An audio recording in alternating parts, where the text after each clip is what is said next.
sebelum disalib, dia mengatakan bahwa wahai umat manusia, sesungguhnya aku telah menebus dosa-dosamu. Dia tidak bilang Pak Jusman, wahai umat Kristen, aku telah menebus dosa-dosamu. Jadi Yesus dalam pandangan saya adalah juru selamat bagi semua umat manusia. Hai, salam saudara terkasih di dalam nama Yesus Tuhan. Apa kabar semua warga kerajaan Allah? Wow, saya barusan dapetin video ini, terus akhirnya saya cari aslinya dan dapat ya. Jadi ada seorang menteri saat ini, yaitu Menteri SDM saat ini. Jadi ini tuh sebenarnya kejadiannya di Desember lalu. Jadi beliau menghadiri undangan acara Natal. Jadi Bapak Menteri SDM namanya Bapak Menteri Bahlil ya, namanya Bahlil Lahadelia sebagai Menteri Energi dan Sumber Daya Mineral ya.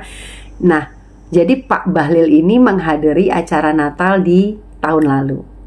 Yang dahsyatnya Pak Bahlil ini mengumandangkan bahwa Yesus adalah Tuhan ya.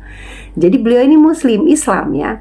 Dan dia yakin bahwa Yesus itu adalah Tuhan. Tidak ngomongin tentang agama. Jadi Yesus itu lahir bukan buat orang Kristen aja, kata dia. Karena Yesus lahir buat seluruh umat manusia. Apa benar? Jadi Pak Bahlil itu dulunya juga sekolah di sekolah Kristen. Ya, tetapi bukan berarti dia akhirnya menjadi pindah agama. Ini kan ngomongin agama. Ini bicara tentang ketuhanan Yesus. Beliau berkata, Yesus berkata, aku datang untuk menyelamatkan umat manusia. Ya, di sana berarti menunjukkan bahwa Yesus itu datang bukan buat orang Kristen. Ada firman-Nya Bapak Ibu Saudara, Yohanes 3 ayat 16. Karena begitu besar kasih Allah akan dunia ini, maka Ia menganugerahkan anaknya yang tunggal supaya setiap orang, berarti manusia, setiap orang yang percaya kepadanya itu kepada anaknya yang tunggal itu, maka ia tidak akan binasa, melainkan beroleh hidup yang kekal. Maksudnya kalau manusia itu percaya kepada anaknya yaitu Yesus, bahwa Yesus itu adalah Tuhan dan Juru Selamat, maka si manusia itu tidak akan binasa, melainkan meroleh hidup yang kekal. Seperti yang tadi barusan disampaikan ya cuplikannya. Nah, bagaimanakah kelanjutannya? Kita dengerin aja ya. Pidato dari Bapak Bahlil selaku Bapak Menteri SDM. Selamat menyaksikan. Shalom. Shalom. Ini rasanya belum Natal ini. Shalom. Nah, ini baru Natal. Assalamualaikum warahmatullahi wabarakatuh. Om Swastiastu, Namo Buddhaya, salam kebajikan. Yang saya hormati Pak Wakil Menteri SDM dan seluruh jajaran yang ada pada Kementerian SDM, ada Pak Sekjen, ada Dirjen Gatrik. Saya juga baru tahu hari ini Pak Dirjen Gatrik ini adalah Ketua Forum Komunikasi Umat Kristiani. Aku baru tahu Pak Dirjen. Luar biasa sekali. Memang Pak Jasman ya. Selamat Pak Jisman. Yang saya hormati Pak Dirut Pertamina, Pak Komisaris dan seluruh direksi, Pak Ketua Panitia, yang saya hormati dan seluruh panitia, Bapak Ibu semua yang saya hormati, yang mohon maaf saya tidak sebut satu persatu. Pertama-tama, marilah kita panjatkan kita kehadirat Tuhan yang Maha Kuasa atas berkenaannya kita hadir di tempat ini dalam rangka mengikuti merayakan Natal dalam keadaan sehat semuanya. Bapak Ibu semua, Natal kalau di Papua, kebetulan saya di Papua. Kalau Natal yang paling terlama yang merayakan di seluruh Indonesia ini mungkin di Papua, mungkin salah satu di antaranya. Karena kami start Natal mulai 1 Desember, berakhir 31 Januari. Jadi kalau kami di Papua sekarang masih dalam keadaan Natal semua, damai semua, kira-kira begitu. Nanti Setelah Natal selesai, mulai damai dipertanyakan. Saya senang sekali malam hari ini bisa ketemu dengan Bapak Ibu semua, keluarga Kementerian SDM dan Pertamina yang sama-sama kita hadir di sini. Sekalipun perayaan Natal itu adalah tanggal 25 Desember, tapi nyanyian-nyanyian Roh Kudus dan hiburan tadi itu masih membuat suasana batin kita seolah-olah ini masih di tanggal 25 Desember 2024.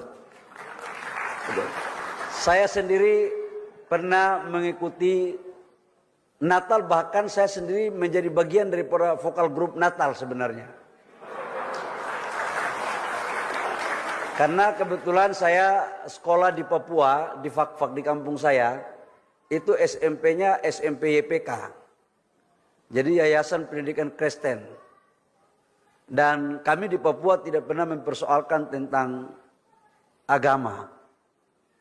Karena ada saudara-saudara saya yang Kristen itu sekolah di sekolah Islam, Yayasan Pendidikan Islam.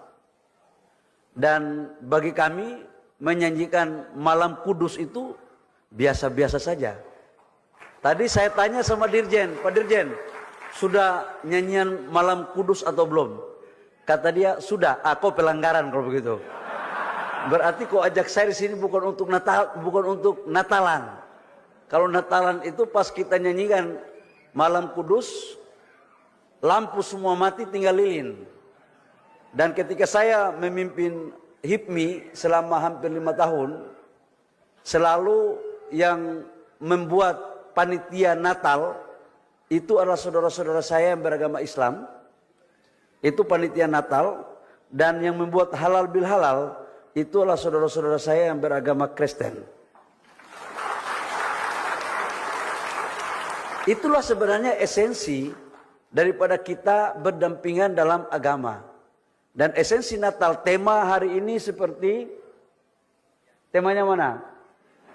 Wah, temanya kok sudah berubah ini. Coba temanya dulu. Marilah sekarang kita pergi ke Bethlehem. Sebenarnya ini subtema aja. Tema sesungguhnya itu Natal damai selalu menyertai setiap umat manusia. Jadi saya belajar agama Kristen 3 tahun, Pak Jisman.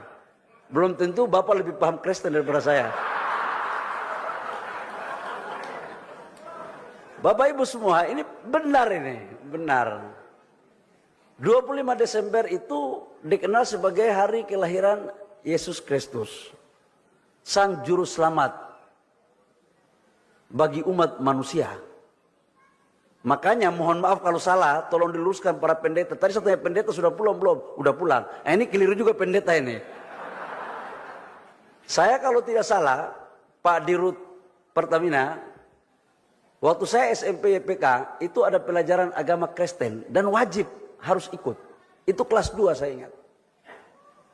Ketika Yesus, mohon maaf ya kalau salah tolong dibenarkan. Ini kalau salah itu salah guru saya, tapi kalau benar itu karena Tuhan. Kira-kira begitu.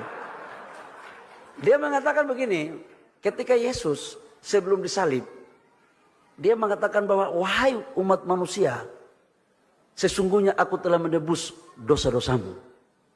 Dia tidak bilang Pak Jusman, wahai umat Kristen, aku telah menebus dosa-dosamu.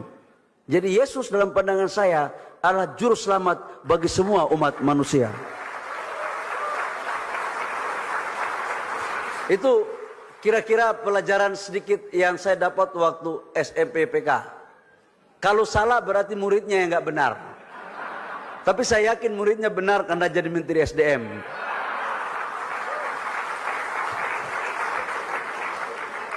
Yang kedua adalah subtemanya ini kelahiran Kristus membawa sukacita dan semangat bagi sektor SDM. Ya, ini bicara sukacita ini saya kaitkan dengan tanggung jawab kita sebagai aparat pemerintah. Sekarang di SDM dalam arah kebijakan Bapak Presiden Prabowo, dari minimal 4 program utamanya, ada tentang ketahanan pangan, kedaulatan energi, makanan bergizi, dan hilirisasi. Ada 2 yang itu ada di Kementerian SDM, kedaulatan energi dan hilirisasi. Kebetulan Kepresnya baru keluar, Kepres nomor 1 tahun 2025 tentang satuan tugas. Jadi ibu-ibu atau bapak-bapak yang suami istrinya kerja di SDM dan tidak mengenal tanggal merah, maka sukacitalah kalian dalam membawa kedamaian di hari Natal ini. Karena kalau tanpa sukacita pasti akan pulang dengan muka yang mengkerukut, muka yang agak marah-marah sedikit. Karena sekarang di Kementerian SDM semua eselon 1 saya pulangnya udah malam-malam semua. Pasti kalau eselon 1 pulang malam, pasti eselon 2-nya juga lebih malam lagi, kan kira-kira begitu. Dan saya yakinkan kepada semua keluarga di Kementerian SDM bahwa kalau ada bapak ibu yang pulang malam-malam, mereka selalu dalam jalan yang benar, jalan yang lurus. Karena untuk menyambut sukacita tanggung jawab negara untuk mewujudkan mencapai swasembada dan kedaulatan energi dan wujudnya hilirisasi bagi rakyat, bangsa dan negara. Saya pikir hanya itu karena saya bukan pendeta. Dan saya sekali lagi ucapkan selamat Natal kepada seluruh keluarga besar dari Kementerian SDM yang hadir maupun yang offline. Semoga hikmah Natal ini selalu menjadikan kita sebagai momentum untuk bersyukur kepada Tuhan dan terus berintrospeksi kepada sesuatu yang belum benar mencapai kebenaran, dan kita saling mendoakan semoga kita selalu diberikan kesehatan, umur panjang, dan keselamatan dalam rangka pengabdian kita kepada rakyat, bangsa, dan negara. Terakhir Bapak Ibu semua, saya yakinkan kepada Bapak Ibu bahwa insya Allah pemerintahan sekarang akan mendorong pertumbuhan ekonomi kita di atas 5%, bisa di 6, 7, atau 8 dengan satu syarat. Ini khusus untuk Pertamina ini. Dengan satu syarat. Lifting kita harus naik. Jadi lifting kita harus naik. Pertamina dan SDM ini harus kompak. Karena ESDM yang membuat regulasi, Pertamina yang mengeksekusi regulasi. Jangan sampai Pertamina jalan kanan, SDM jalan kiri. Itu sama dengan orang Papua bilang, latihan lain, main lain. Kalau seperti itu, kesebelasan kalah terus. Itu saya yakinkan kalah terus. Tapi saya yakin direksi Pertamina yang baru maupun yang lama dan seluruh karyawan Pertamina dan seluruh karyawan dan pejabat di SDM sekarang bersatu untuk menjalankan apa yang diperintahkan oleh Bapak Presiden Prabowo. Itu kira-kira yang perlu saya sampaikan dalam kesempatan yang berbahagia ini, dan selamat tahun baru untuk kita semua. Semoga di tahun baru ini kita sukses terus, semangat kerja terus, apalagi pendapatan tambah. Pasti harus lebih semangat lagi gitu. Jangan tanti M naik, tunjangan khusus naik, kinerja menurun. Ah, itu berbahaya. Nanti lama-lama kita dievaluasi semua oleh Bapak Presiden. Demikian, kurang lebihnya mohon maaf. Shalom. Wabillahi taufiq wal hidayah. Wassalamualaikum warahmatullahi wabarakatuh. Om Santi Santi Om, Namo Buddhaya, salam kebajikan. Bagaimana? Ya, Kalau setiap pemimpin-pemimpin bangsa kita seperti ini, maka Indonesia tidak akan ada manusia-manusia yang intoleransi. Tetapi semua adalah manusia-manusia hidup yang ada di bawah langit Indonesia pertiwi ini adalah manusia-manusia yang penuh toleransi. Ya, karena tidak akan ada lagi perpecahan mengatasnamakan agama merasa paling benar. Tetapi cukup satu Tuhan yang maha besar, Tuhan yang maha luar biasa, ya, yang mau percaya kepada Tuhan dalam nama Yesus, silakan itu pilihan dan tidak lagi menjadi sebuah keributan untuk kita semua. Kita berdoa buat bangsa dan negara kita. Tuhan Bapa yang baik, kami percaya Tuhan, Kau jadikan bangsa dan negara kami Tuhan akan menjadi bangsa negara yang dipimpin oleh orang-orang pemimpin-pemimpin yang terpilih. Kau tidak lihat agama, tapi Kau lihat hati, Tuhan Yesus. Biarlah pakai seluruh pemimpin-pemimpin bangsa kami mulai dari bawah sampai dengan atas, Tuhan. Pakai mereka Tuhan yang takut akan Kau, mengenal Engkau Tuhan Yesus, agar tidak ada rasa takut untuk menegakkan kebenaran di dalam negara kami Republik Indonesia. Terima kasih Allah Bapa yang baik. Pakai Bapak Presiden kami saat ini, Bapak Prabowo dan wakilnya. Pakai seluruh jajarannya Tuhan Yesus untuk menegakkan kebenaran, terutama dalam hal setiap orang beragama dan menganut keyakinannya masing-masing. Di dalam nama-Mu Tuhan Yesus kami serahkan Indonesia. Haleluya. Amin. Tuhan Yesus memberkati saudaraku. Amin. Shalom.